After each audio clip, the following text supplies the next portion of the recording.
Bonjour à tous, vous êtes sur la chaîne Joel TV avec Joel pour une vidéo unboxing de l'Avermedia LGP Lite. Donc, qu'est-ce que c'est? C'est une carte d'acquisition HDMI et nous allons directement commencer à l'ouvrir.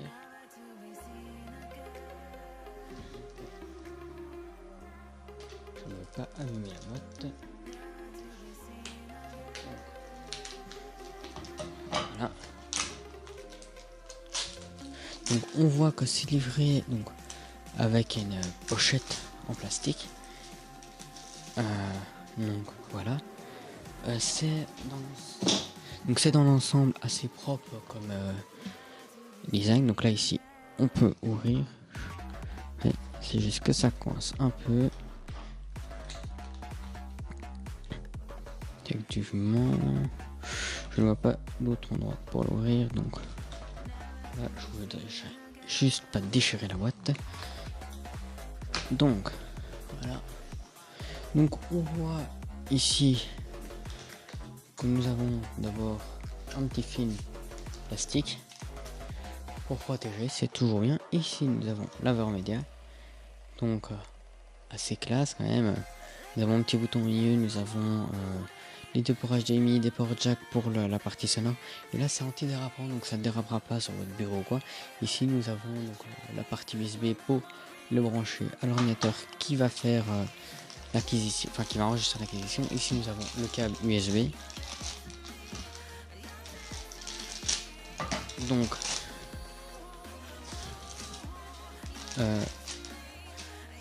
le câble USB qui est un câble mini micro, je me trompe à chaque fois.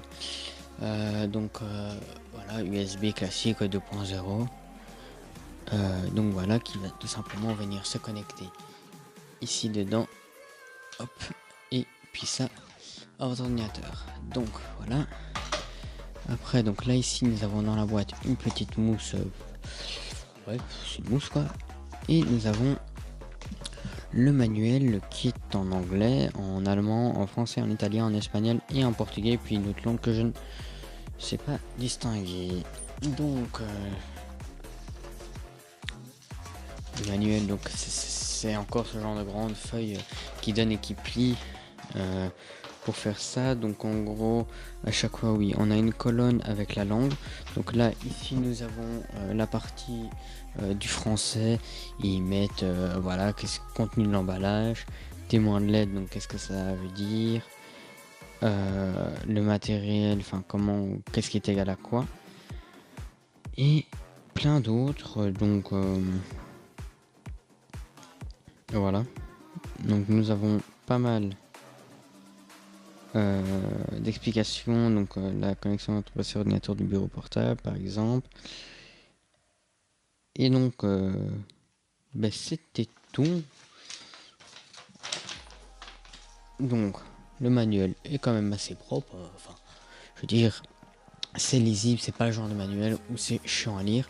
Donc j'ai oublié de faire un petit tour de la boîte.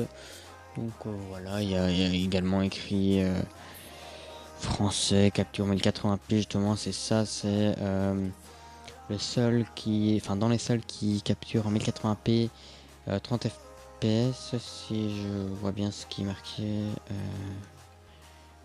Oui voilà, et sans faire de latence. Donc en gros que le temps entre que ça rentre dans l'HDMI in, donc ici, et que ça ressorte, il n'y a aucune latence, c'est ce qu'ils disent, à tester.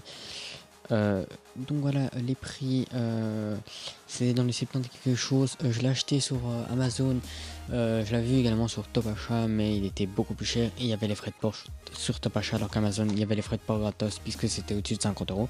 Donc je vous mettrai un petit tableau avec différents prix de différents sites. Ça se trouve je vais trouver un site où il sera encore moins cher et donc j'ai ragé, mais bon. Donc mon avis sur l'Avermedia LGP Lite GL310, donc non tout à fait compliqué de la part d'Avermedia, mais bon.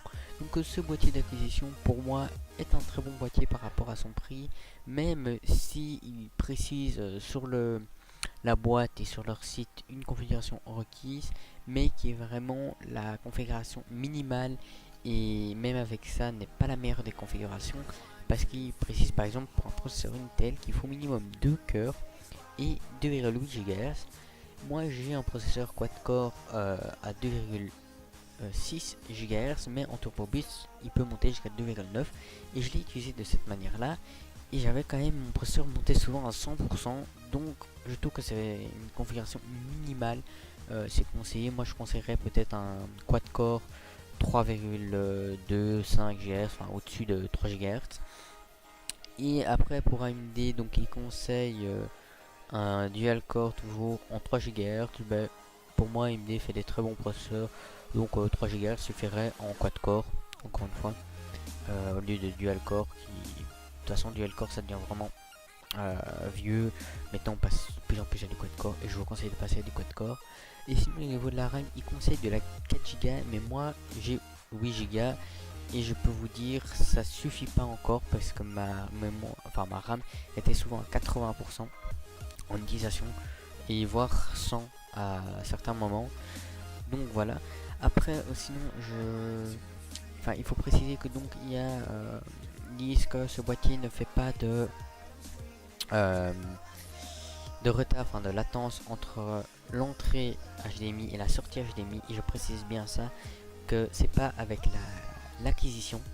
En gros, quand vous rentrez votre HDMI dans l'HDMI input et que vous ressortez dans l'HDMI output, et ben vous avez aucune latence, et c'est pareil avec la partie sonore. Donc il y a deux jacks également pour output et input. Je dis l'inverse, mais bon, c'est pas grave.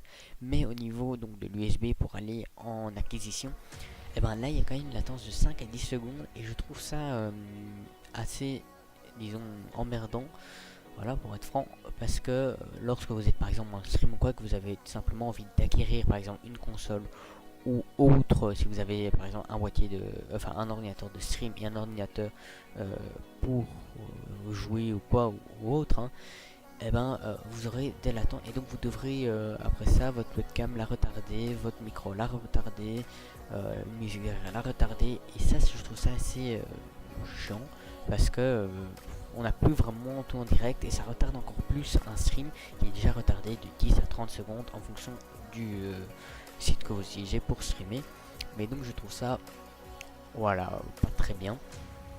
Sinon donc il capture en 1080p 30 fps, et avec des add-ons c'est aller jusqu'à 60 fps, mais c'est du faux 60 fps, parce qu'il duplique sûrement une image sur deux, il doit la dupliquer pour avoir 60 images par seconde au lieu de 30. Donc voilà, donc je vous conseille quand même moi de le mettre en 720p.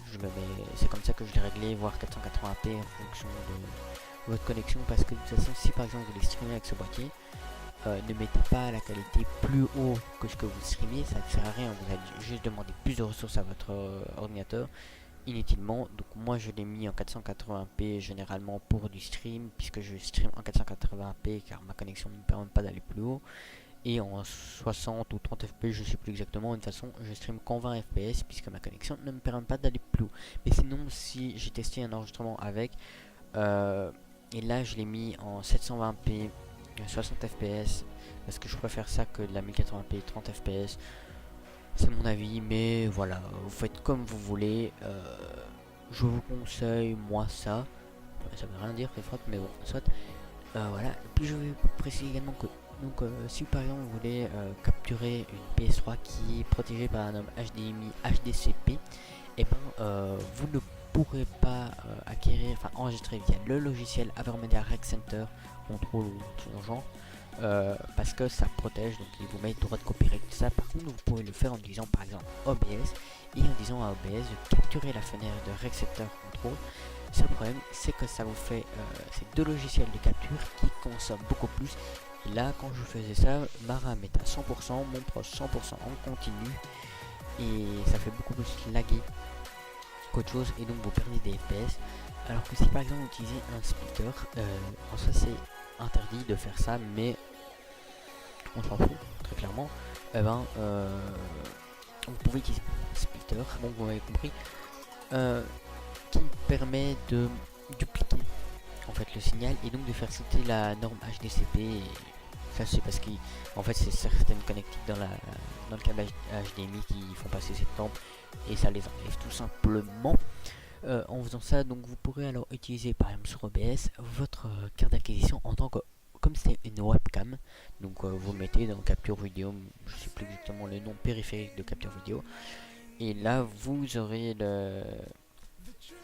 la laveur média en fonction, donc il aura un nom, et vous mettez ça et vous aurez, comme c'est une webcam, mais si c'est protégé, il va vous mettre un écran noir, et donc vous devrez faire l'autre méthode, mais avec la méthode que je vous dis, ça vous permettra de consommer moins au niveau RAM.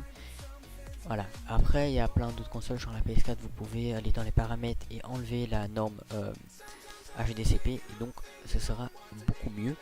Mais sinon, c'est un très bon boîtier pour son prix, qui est de 70 D, je l'ai déjà dit. Et moi, c'est tout ce que j'avais à dire sur ce produit. Après, je conseillerais une carte d'acquisition en PCI Express, parce que là vous avez beaucoup moins de temps de latence. Ou il y a une autre carte qui est à 150 D chez Avermedia, ou il y a aussi des Elgato que vous pouvez avoir, qui sont beaucoup plus chers mais qui vous font encore moins de temps de latence. Donc voilà, moi c'est ce que je conseille comme à faire. Sinon c'était tout, c'est un très bon boîtier d'acquisition si vous comptez l'utiliser. Très rarement, moi c'est mon cas, je ne l'utilise pas ça tous les jours, c'était juste pour pouvoir vous faire de l'enregistrement, essayer de faire quelques enregistrements de qualité, au lieu par exemple de devoir filmer un écran, une console ou quoi, parce que c'est pas propre de faire ça. Donc hop, là j'ai toujours mon petit boîtier et je peux vous enregistrer le contenu facilement. Donc voilà, vous étiez avec Joel sur la chaîne Joel TV. Moi je vous dis à la prochaine pour d'autres unboxings ou autres. À plus.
Still stay on me,